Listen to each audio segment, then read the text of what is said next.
اللہ تعالیٰ نے قرآن مجید میں چوتھے پارے کی پہلی آیہ کریمہ ہے، اس میں ارشاد فرمایا کہ لن تنالوا البر حتی تنفقوا مما تحبون، فرمایا تم ہرگز بھلائی کو نہیں پہنچ سکتے جب تک اپنی پیاری چیز راہ خدا میں خرچ نہ کرو۔ ایسا نہیں ہونا چاہیے کہ جس چیز کی طرف انسان کا طبعی میلان نہ ہو، جس چیز کی طرف اس کی رغبت نہ ہو، یا خدا نخواستہ جس چیز کی وہ ضرورت محسوس نہ کرے وہ راہ خدا میں دے دے، بلکہ ہونا یہ چاہیے کہ جو چیز اسے بڑی پیاری ہو وہ راہ خدا میں پیش کر دے۔ اگر وہ نیکی کی حقیقت کو پانا چاہتا ہے، رضائے الہی حاصل کرنا چاہتا ہے، اللہ تبارک و تعالیٰ کی مرضی اور منشا کو پانا چاہتا ہے، تو پھر قرآن مجید یہ کہتا ہے کہ اپنی ساری محبتیں اکٹھی کرے اور راہ خدا میں پیش کر دے۔ جس نے اپنی ساری محبتیں، ساری چاہتیں، ساری الفتیں اللہ کے راستے میں پیش کر دی، وہ نیکی کو پا گیا۔ پیاری چیز۔ یہود کے جو علماء تھے ان کے بارے میں قرآن مجید یہ فرماتا ہے کہ یعرفونہ کما یعرفون ابناءہم، اے محبوب علیہ السلام یہ آپ کو اس طرح پہچانتے ہیں جیسے کوئی اپنے بیٹوں کو پہچانتا ہے۔ اتنی واضح نشانیاں انہوں نے تورات میں پڑھی ہیں، انجیل میں پڑھی ہیں، اتنی واضح کہ جس طرح کوئی شخص اپنے سگے بیٹے کو پہچانتا ہے، یہ اس طرح اے محبوب جانتے ہیں کہ آپ اللہ کے رسول ہیں۔ لیکن وہ ہدایت سے محروم کیوں رہے؟ حق جاننے کے باوجود حق قبول کیوں نہ کر سکے؟ حق کی معرفت رکھنے کے باوجود حق کو پا کیوں نہ سکے؟ وہ اس لیے نہیں پا سکے کہ ان کو پتہ تھا کہ اگر ہم نبی کریم علیہ السلام کا کلمہ پڑھیں گے نا تو ہم چونکہ اب خود مذہبی پیشوا ہیں، یہودیوں کے رہنما ہیں، قائد ہیں، ہمیں اپنی قیادتیں چھوڑنی پڑیں گی، ہمیں اپنی سرداری چھوڑ کے دروازہ محبوب کی غلامی کرنی پڑے گی۔ انہیں سرداری پیاری تھی، راہ خدا میں پیش نہیں کر سکے تو ہدایت سے محروم رہ گئے۔ لیکن حضرت عبداللہ ابن سلام عالم بھی تھے، پیشوا بھی تھے، مقتدا بھی تھے، شاگرد بھی رکھتے تھے، حلقہ احباب بھی رکھتے تھے، سارا کچھ لے کے حضور کی غلامی میں آ گئے۔ اللہ نے صحابیت کا درجہ دے کے ساری امت کا امام بنا دیا۔ اپنی سرداریاں، اپنی پیاری چیزیں راہ خدا میں خرچ کرنی پڑیں گی۔ حقیقی نیکی کو پانے کے لیے، حقیقی معرفت کو پانے کے لیے، اللہ کی رضا کے حصول کے لیے اپنی محبوب چیز راہ خدا میں دینی پڑے گی۔ کیا ہے یہ قربانی؟ نبی پاک صلی اللہ تعالیٰ علیہ وآلہ وسلم نے ارشاد فرمایا کہ فربار خوبصورت جانور راہ خدا میں ذبح کرو، یہ قیامت کے دن اپنے سینگوں اور کھروں کے سمیت آئے گا۔ حضور نے فرمایا یہ پل صراط پر یہ جانور تمہاری سواریاں بنیں گے، پیارے خوبصورت جانور راہ خدا میں ذبح کرو۔ کچھ چیزیں ایسی ہوتی ہیں جن کو ہمارے ہاں بطور رسم لے لیا جاتا ہے کہ ہم نے یہ کام کرنا ہی کرنا ہے۔ ہماری جو بجٹ ہے سالانہ، اس میں کچھ چیزیں شامل ہوتی ہیں، اس میں ہمارے کچن کے اخراجات شامل ہوتے ہیں، ہماری خاندان کا لباس شامل ہوتا ہے، کہیں آنے جانے کے سفری اخراجات شامل ہوتے ہیں۔ اس کے اندر خدا نخواستہ خاندان کے اندر کسی کا انتقال ہو گیا یا کسی کا بیاہ ہو گیا تو وہ ہمارے سالانہ اخراجات کے اندر وہ چیز شامل ہوتی۔ تو انہی خرچوں کے اندر بعض لوگوں نے معاذ اللہ قربانی کو بھی شامل کر لیا ہے۔ وہ جب حساب لگاتے ہیں تو رمضان کے وقت ہی کہنے لگ جاتے ہیں کہ 2 مہینے کے بعد پھر قربانی کا بھی یہ خرچ ہے، وہ بھی پورا کرنا ہے۔ تو میرے بھائی، آپ کی جو باقی رسومات ہیں، قربانی اس طرح سے ایک رسم نہیں ہے، یہ آپ کے روزمرہ کے خرچوں میں سے خرچہ نہیں ہے۔ تھوڑی دیر کے لیے غور کر کے دیکھیے گا، ایک وہ سودا ہے جو آپ دکان پہ بیچتے ہیں، ایک وہ سودا ہے جو آپ کا گاہک کے ساتھ تعلق، ایک وہ خاص چیز ہے جو آپ اپنی بیٹی اور بیٹے کو جو آپ تحفہ دیتے ہیں، جو چیز ڈھونڈ کے لاتے ہیں، اس کی نوعیت، خریدتے وقت آپ کے جذبات، پیش کرتے وقت آپ کی کیفیت، ان کو دیتے وقت ساتھ ماتھا چومنا، پیار کرنا اور کہنا دیکھو بھلا میں کیا لایا ہوں۔ آپ کا انداز وہ بتاتا ہے کہ یہ تحفہ کسی پیارے کو پیش کیا جا رہا ہے۔ جس طرح آپ سے کوئی چیز خریدنے آتا ہے اور آپ اپنی دکان پر بیٹھ کر بیچ کر اسے دیتے ہیں، اسی طرح سے آپ اپنے بچوں کو نہیں دیتے۔ وہ آپ کی اپنی دکان کا بھی ہو تو جب آپ ان کو دیتے ہیں تو آپ کے جذبات اور ہوتے ہیں، بلا مثال و بلا تشبیہ۔ باقی سارے خرچے اور ہیں، راہ خدا میں قربانی کا جانور پیش کرنا یہ کچھ اور ہے، اس کو اللہ کی بارگاہ میں پیش کرنا اس کا رنگ اور ہے۔ یہ سنت ہے جناب ابراہیم کی، یہ طریقہ ہے مدینے والے محبوب کا۔ 10 سال حضور مدینے میں رہے، ہر سال میرے نبی نے قربانی کی۔ یہ ایک خاص جذبہ ہے، اس کے لیے آپ کا شوق اور ہونا چاہیے، اس کے لیے انداز اور ہونا چاہیے، یہ دیتے وقت طبیعت میں کیفیت اور ہونی چاہیے۔ اس کو آپ روٹین کے معاملات میں نہیں لے سکتے، اس کے لیے آپ کی طبیعت کے اندر ایک خاص قسم کی خوش دلی پیدا ہونی چاہیے۔ تو میرے عزیز، پیاری اور محبوب چیز، لیکن یاد رکھیے گا کسی چیز کی بھی کچھ سمت ہوتی ہے نا۔ آپ نے وضو کرنا ہے تو پانی چہرے پہ بہانا ہے، آپ کو غسل کرنا ہے تو پانی جسم پہ بہانا ہے، آپ کو حج عمرہ کرنا ہے تو سفر کرنا ہے بیت اللہ شریف کا، نبی کریم علیہ السلام کے روضہ نور کا، کوئی بھی نیکی کرنی ہے تو اس کی سمت ہوتی ہے۔ یہ جو اللہ کی راہ میں خرچ کرنا ہے اس کی سمت ہے۔ وہ سمت کیا ہے؟ خرچ کرنا ہے اللہ کی راہ میں اور کرنا بندوں پہ ہے۔ نماز پڑھنی ہے تو سمت کدھر ہے؟ نیکی کی سمت ہے نا، کہ یہ انداز ہے نیکی کا۔ آپ نے اللہ کی راہ میں خرچ کرنا ہے تو بھلا کیا مانا ہے اس کا؟ خرچ اللہ کی راہ میں کرنا ہے، پر کرنا کس پہ ہے؟ بندوں پہ۔ جو لوگ حرم شریف جاتے ہیں نا، کعبے کا طواف کرتے ہیں، انہیں وہ رستہ بھی پیارا لگتا ہے، انہیں وہ گلیاں پیاری لگتی ہیں، کیونکہ وہ سبب بنی ہیں، وہ ایک تعین تھا کہ اس طرف سے ہو کے ہمیں رستہ ملا، تعین ملا، اور ہم نے بیت اللہ شریف کا طواف کیا، وہ رستے پیارے لگتے ہیں۔ آپ مسجد کی طرف چل کے جاتے ہیں، مسجد پیاری لگتی ہے، کیوں کہ یہاں آ کے جماعت سے نماز پڑھتے ہیں، 1/27 کا ثواب ملتا ہے۔ تو آپ نے رضا اللہ کی حاصل کرنی ہے، خرچ غریب پہ کرنا ہے، وہ غریب پہ خرچ کر کے رضا اللہ کی ملے گی، تو اس کا مطلب یہ ہوا کہ جس رستے پہ چل کے رب ملے نا، وہ رستہ پیارا لگتا ہے، تو لہٰذا جن غریبوں کو دینا ہے پھر وہ غریب بھی پیارے لگنے چاہیے، وہ پیارے لگنے چاہیے کہ یار یہ دیکھو نا، ان کی وجہ سے مجھے اللہ کی رضا مل رہی ہے۔ اور اس لہجے کی حدیث دوسری شاید کتب حدیث میں موجود نہ ہو، اس طرز کی، اس لہجے کی، اس انداز کی روایت، یہ صحیح مسلم میں حدیث موجود ہے۔ نبی پاک علیہ السلام نے فرمایا، رب قیامت والے دن فرمائے گا، میں بھوکا تھا، تو نے مجھے کھانا ہی نہیں کھلایا۔ اوئے ہوئے ہوئے، میں نے کہا اس مزاج کی دوسری روایت ہی نہیں ملے گی۔ میں پیاسا تھا، تو نے پانی نہیں پلایا، مجھے کپڑوں کی حاجت تھی، تو لباس لے کے نہیں آیا۔ بندہ عرض کرے گا، مالک تو کھانے سے پاک، تو پینے سے، جسم جسمانیت سے، تو لباس سے پاک، تو کھانا پینا لباس پہننا تیری حاجت ہی نہیں، تو ان حاجتوں سے بے نیاز ہے۔ تو رب فرمائے گا، وہ جو تیرے پڑوس میں بندہ بھوکا تھا، تو بندہ تو میرا ہی تھا نا، وہ جو تیرے پڑوس میں بندہ پیاسا تھا، تو بندہ تو میرا تھا، وہ جس کو حاجت لباس تھی، تو بندہ تو پھر اقبال بول پڑے، کہنے لگے، خدا کے بندے تو ہیں ہزاروں، یہ بنوں میں پھرتے ہیں مارے مارے، میں اس کا بندہ بنوں گا جس کو خدا کے بندوں سے پیار ہوگا۔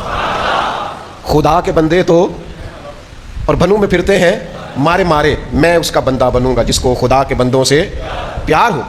تو غرباء پہ خرچ کرنا ہے، مساکین پہ خرچ کرنا ہے، حصول اللہ کی رضا کا ہوگا۔ لیکن آپ کو انفاق فی سبیل اللہ کرنے کے لیے، اس تقوی کو پانے کے لیے جس رستے کی ضرورت ہے، وہ رستہ غریبوں کی محبت کا رستہ ہے، مساکین کی محبت کا رستہ۔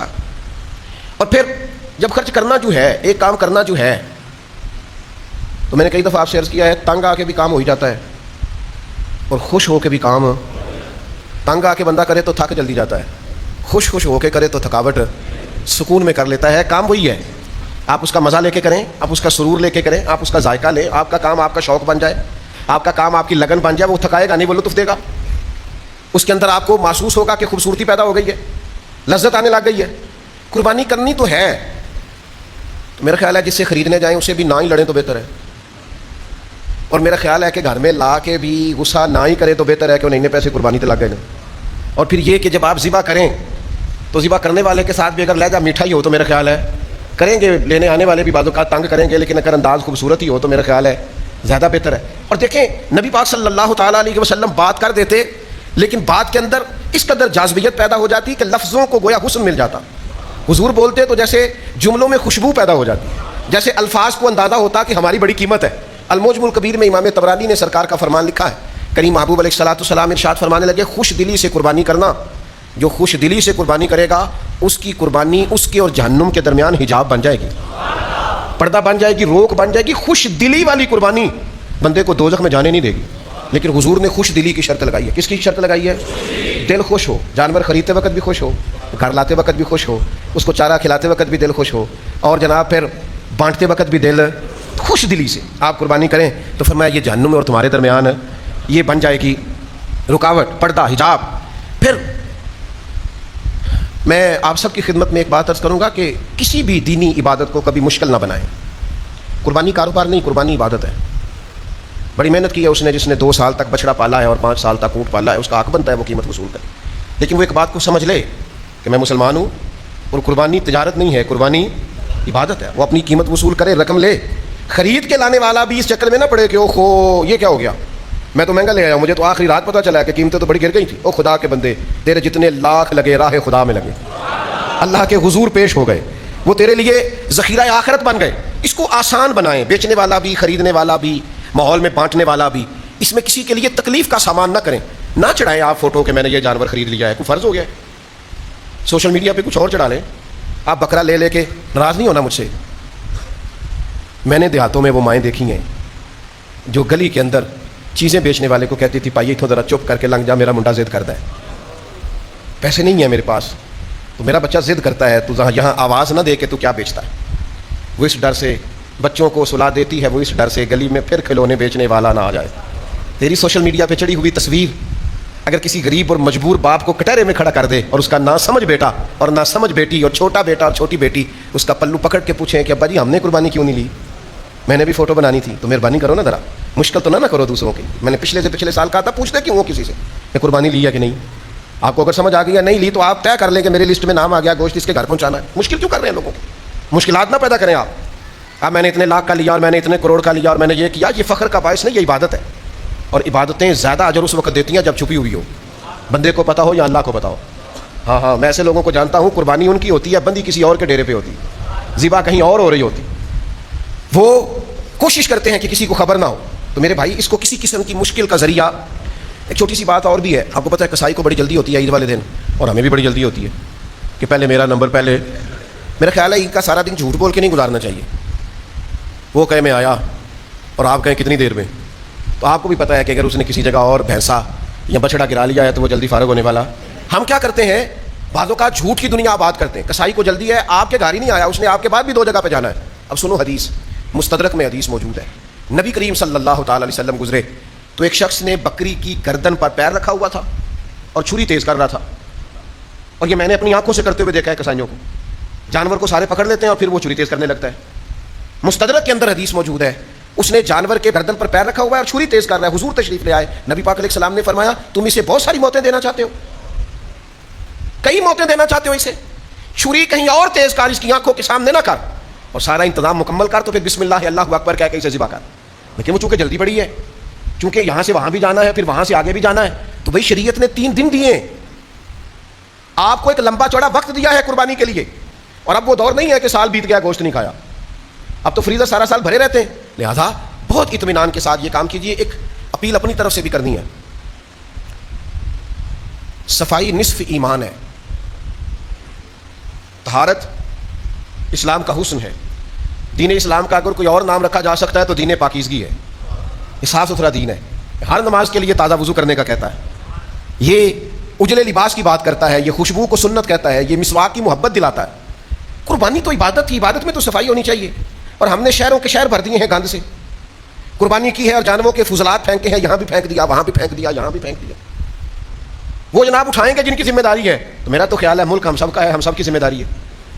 ہم کوئی مخصوص جگہ جن کا تعین کیا جاتا ہے کہ یہاں آپ کوڑا کرکٹ پھینک دے، وہاں جا کر کے جانوروں کے فضلات کو تلف کیوں نہیں کرتے؟ وہیں اپنے دروازے کے سامنے، وہیں اپنی گلی کے کونے میں، اس سے تعفن اٹھتا ہے، اس سے بدبو پھیلتی ہے. تو یہ مسلمان کا مزاج نہیں ہے. کوشش کریں کہ قربانی بھی ہو اور عبادت تو بات ہی چونکہ صفائی کی کرتی ہے، تو اس کے ساتھ ساتھ صفائی اور طہارت کا بھی خیال ہو، پاکیزگی کا بھی خیال ہو. پھر سب سے اہم اور سب سے ضروری بات، نبی پاک صلی اللہ تعالیٰ علیہ وسلم سے جب پوچھا گیا تھا نا قربانیاں کیا ہیں، قربانی نبی پاک کی بھی سنت ہے، لیکن حضور نے اسے جوڑ کے رکھا. فرمایا یہ تمہارے باپ جناب ابراہیم کی سنت ہے. قربانی حضرت ابراہیم کا طریقہ ہے. قربانی کا نا واقعہ سورہ صافات میں ہے. آخر میں ایک دمبا آ گیا، فدیہ ہو گیا، بات ختم ہو گئی.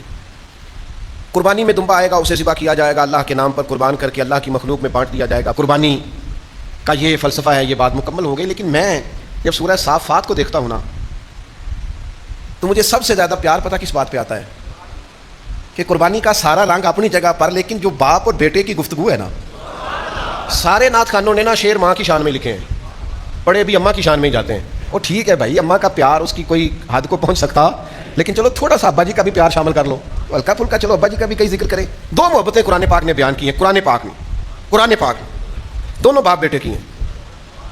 ایک جناب یعقوب اور جناب یوسف کی محبت، اوئے ہوئے، یعنی باپ بیٹے کے لیے روتے روتے ان کی آنکھوں کی بینائی بظاہر چلی گئی. 2 محبتیں، ایک جناب یعقوب اور یوسف کی محبت اور ایک جناب ابراہیم اور اسماعیل کی محبت. 2 محبتیں بیان کی ہیں قرآن نے، دونوں باپ اور اوئے ہوئے.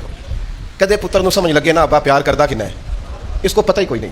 یہ کہتا ہے مجھے ڈانٹتا ہے، مجھے جھڑکتا ہے. یہ ڈانٹتا نہیں، یہ ریگ مارتا ہے، یہ تیری غلاظتیں اتارنا چاہتا ہے. یہ تجھے نا اوئے ہوئے ہوئے، وہ جو ابا جی کا اوئے ہے نا، تجھے پتہ نہیں اس کے اندر طاقت کتنی زیادہ ہے. وہ ادھر آئے نا، تجھے پتہ نہیں کہ تیرا باپ تجھے جوان کتنا کرنا چاہتا ہے، اور تیرے کو ٹوری نہیں ہوندا، اور تو نکما رہ گیا، تجھے پتہ نہیں اس کے پیچھے درد کتنا ہے. زندگی میں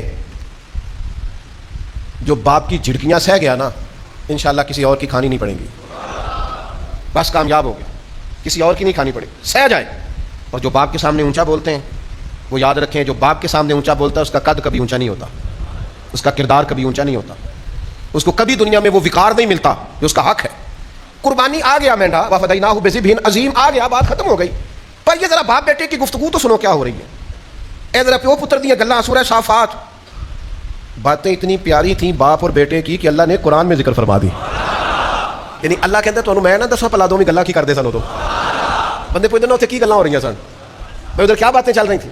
اللہ کہتا ہے میں بتاؤں ابراہیم اور اسماعیل کی باتیں کیا تھیں.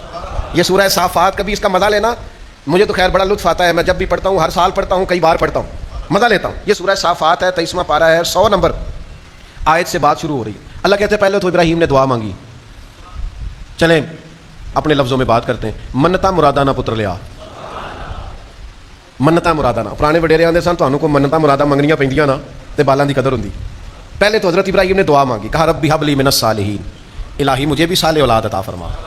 تو رب فرماتا ہے فبشرناہ بغلام حلیم, ہم نے انہیں نا عقل مند بیٹے کی خوشخبری عطا فرمائی, بردبار بیٹے کی, حلیم بیٹے کی خوشخبری دی. پہلے مانگا, مانگ کے لیا. فلما بلغ معہ السعی, اور پھر جب وہ ساتھ صحیح کرنے کے قابل ہوا نا, دوڑ دھوپ کرنے کے قابل ہوا, ساتھ کام کاج کرنے کے قابل ہوا, ان میں پتر ڈال پیا ہے, اب بیٹا آ گیا ہے, اب خیر ہے, بچے بڑے ہو گئے. فلما بلغ معہ السعی, قرآن شریف پڑھ رہا ہوں. اللہ کہتا ہے جب وہ حضرت ابراہیم کے ساتھ چلنے کے, دوڑ دھوپ کرنے کے قابل ہوئے تو حضرت ابراہیم علیہ السلام نے کیا کہا, قال یا بنی, کہا او میرے بیٹے, اوے پترا, او میرے پتر ادھر آنا, بات سن. باپ بیٹے کی گفتگو ہے. میں نے کہا تھا اماں مجھ سے ناراض نہ ہو جائے, پر اس باپ بیٹے کی گفتگو میں اماں بھی شامل کوئی نہیں. اس میں اماں جی کا مشورہ, ہاں ان کو شامل نہیں کیا. جناب حاجرہ اس میں موجود ہے. کہتے ہیں بیٹا ساتھ چلنے کے جب قابل ہو گیا, قال یا بنی انی ارا فی المنام انی اذبحک, کہا بیٹا میں نے خواب دیکھا ہے رات کو کہ میں تمہیں ذبح کر رہا ہوں. ایک سوال بھی نہیں کیا جناب اسماعیل نے, او بیٹو